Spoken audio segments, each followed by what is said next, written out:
In the world of boxing, the heavyweight division is typically full of big guys. Really big guys. But there's a guy that was considerably undersized for the heavyweight division, yet he dominated.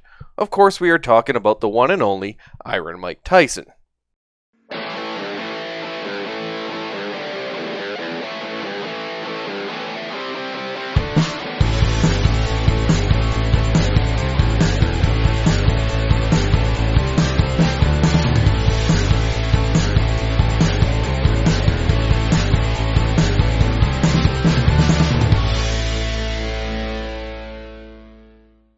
Mike Tyson was quite short compared to the average heavyweight at only 5 foot 10 inches tall, though he was very strong and hit like a truck. He's never been down in a professional fight.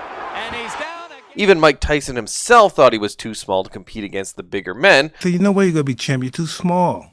Yeah. So you're too short, no way, these guys are too big for you. Though his trainer Customato believed he had what it took to be the best heavyweight boxer on the planet. Evidently, he was right. Wow, with that uppercut is Tyson. Catches him with a right left hook, and he goes down. We've got a brand new heavyweight champion of the world, Mike Tyson. In boxing and other combat sports, there is a reason why they have weight classes. It is unfair to put someone against a significantly larger individual.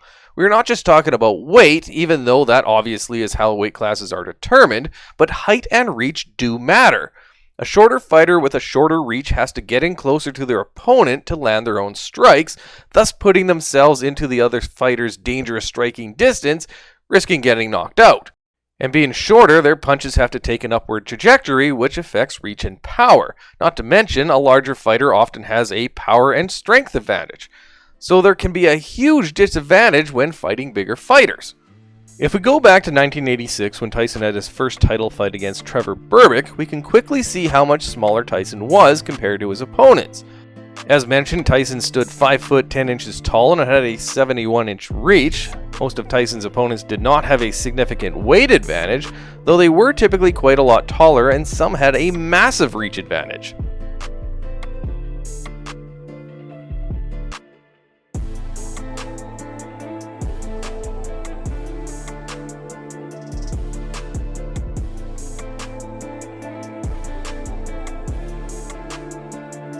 Frank Bruno, 10 pounds heavier, 5 inches taller, and an 11-inch reach advantage.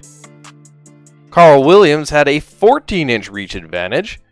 People in general saying, you're not as big as I thought you was. Guys your size doing all that damage. I always thought you were bigger. I'm tall enough to be heavyweight champ of the world. Considering how much smaller Tyson was, how is he so successful? Not just winning over and over, but he was knocking guys out left and right, many in the first round. Being 218 to 220 pounds at just 5 foot 10 inches tall meant Tyson had a very muscular frame, but a lot of his power was generated from his legs. He would drive up using the power from his legs all the way through his back, shoulder, right to the end of his knuckles.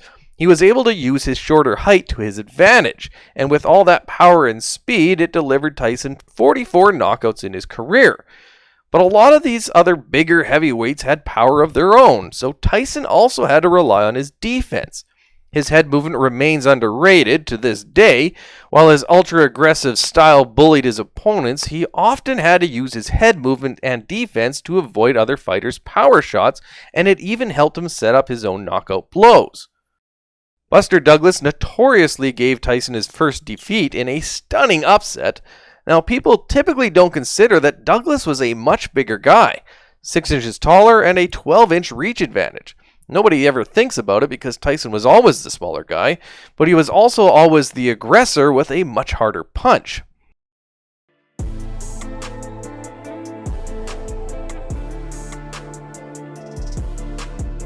Donovan Razor Ruddock, 22 pounds heavier in their second fight, 5 inches taller, 11-inch reach advantage, may be part of the reason why he went the distance in that fight. After his return to the ring in 1995, it was the same story, still fighting bigger guys.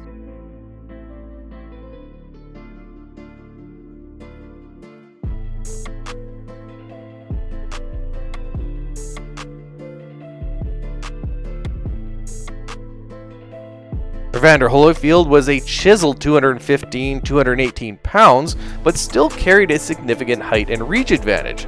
Plus, the guy was a very high quality boxer. Perhaps it's not that surprising he was able to defeat Tyson. Between the time of his first title fight and the end of his career, Mike Tyson was bigger than one guy. One damn guy. Orland Norris. Tyson went into that fight with a minimal 5-pound weight advantage, and pretty much everything else was the same. Unfortunately, that fight didn't go the way anyone wanted. After that, Mike Tyson started fighting even bigger guys. Lou Savary, 6'5", 241 pounds. Brian Nielsen, 6'3", 260 pounds with a 62-1 record. Lennox Lewis, one of the greatest heavyweights, 6'5", 249 pounds with a 13-inch reach advantage. Danny Williams was 265 pounds. Kevin McBride, 6'6" and 271 pounds.